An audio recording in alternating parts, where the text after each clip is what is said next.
It's time to learn more about stocks. You've heard the hype, maybe even seen people making profits, but do you really know what a stock is? Stick around because today we're cutting through the noise and giving you the real deal.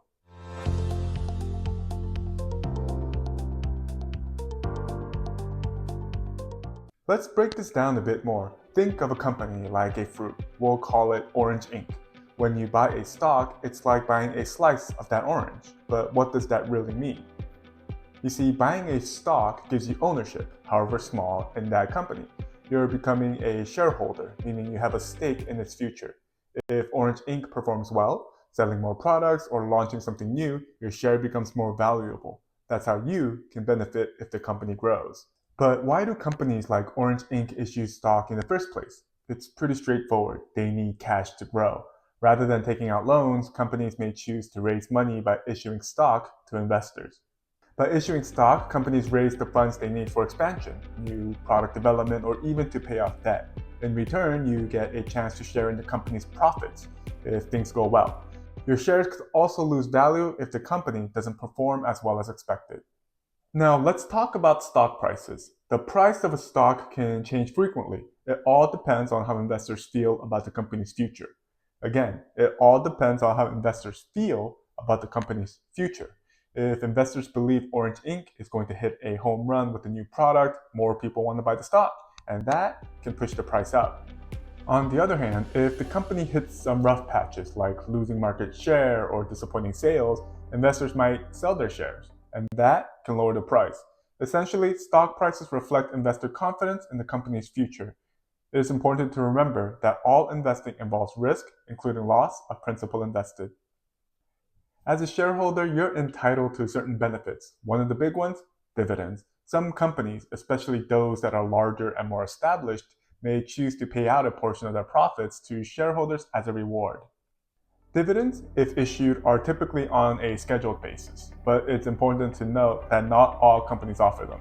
Many younger companies may choose to reinvest their profits to keep growing rather than paying them out to shareholders. Even companies that choose to issue dividends may later decide to stop issuing them. These payments are not guaranteed. So owning a stock doesn't just mean you have a piece of the company. It could also mean you're sharing in their profits if they pay dividends. But remember, dividends aren't guaranteed and are subject to economic and company-specific risks. Now that you understand what owning a stock means, let's dive into the different types of stock you might come across and how to figure out which ones might be right for you. First up, we've got growth stocks. These are companies focused on growing as fast as possible. They reinvest their earnings into expanding the business, whether that's launching new products, entering new markets, or scaling up operations. Growth stocks can be exciting, especially in industries like technology or renewable energy. But with high growth comes high risk. If the company misses its target or runs into trouble, the stock price can drop quickly. So while the potential for gains is big, the potential for losses is too. Next, we have value stocks. These, based on their fundamentals, are companies that appear to be priced lower than their true worth.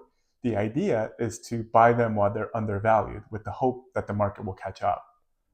But it's important to remember that value stocks can also drop in price. Sometimes the market undervalues a company for a reason, or the company may face challenges that prevent it from reaching its full potential. So while these stocks may seem like a good idea, they still come with risks. Next are blue chip stocks. These represent large, well-established companies that have been around for a long time and tend to have a solid track record of performance. Blue chip stocks are often seen as more stable investments, but like any stock, they still carry risks. Even big companies can face challenges that affect their stock price. So while these stock prices are often viewed as reliable, they're not without potential downside, including potential loss of amount invested or principal. Finally, we've got dividend-paying stocks. These companies may have the potential to grow steadily and by definition, share their profits with investors. They generally pay shareholders regularly just for holding onto their stock. But it's important to remember, dividends aren't guaranteed. Companies can reduce or even stop paying dividends depending on their financial situation. So while dividend stocks can offer steady income, that income isn't set in stone. So there you have it, growth, value, blue chip, and dividend-paying stocks.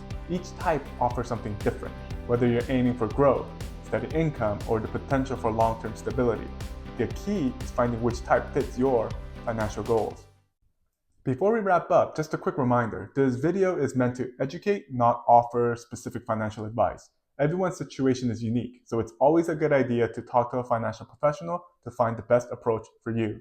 And if you're looking for more information or helpful resources, be sure to check out our website listed below.